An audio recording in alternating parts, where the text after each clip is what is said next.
In India, even though the term women's studies was first used in the 1970s, actually nobody in India wanted to start women's studies programs, precisely because that's not the way we thought it would work.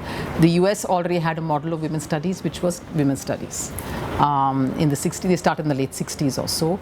In India, we didn't want that at all. We wanted to actually do what the founder or director of my center called Veena Mazumdar, she said women's studies is not a discipline, it's a perspective.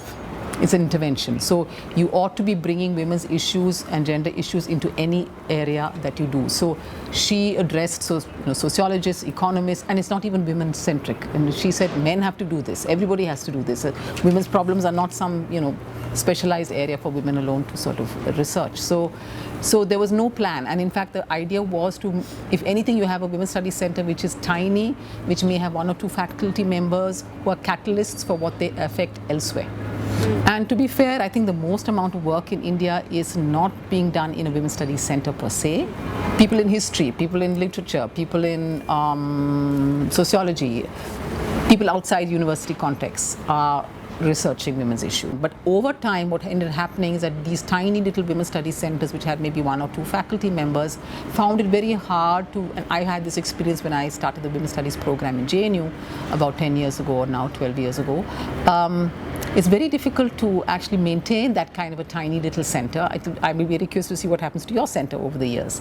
The same kind of institutional compulsions will affect you, that even as you say you don't want to be doing this, that or the other, you don't want to turn into a regular discipline, you don't think of yourselves in those ways, institutional compulsions make you want to also have students, make you also want to have a program that leads to some kind of a degree. So in the last 10 years only, have in India various programs turned into departments. It's a very young thing, and it's from the top down. It's happened at the postgraduate, even above the postgraduate level. Actually, MPhils and PhDs were the first kind of degrees that were offered. I offered, for instance, an optional paper at the MA level when I was in JNU that could be taken by anybody.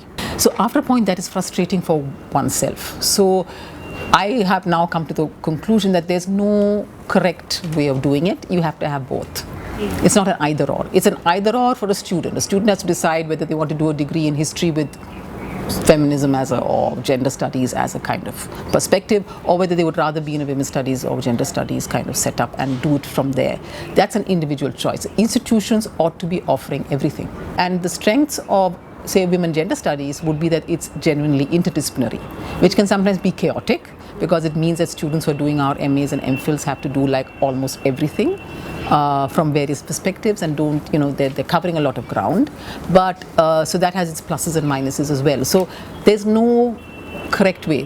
My answer here is that one should offer a few. My sense is that actually it should be offered as part of an undergraduate degree in terms of papers, like your liberal arts, say, could have a couple of papers in gender studies, right?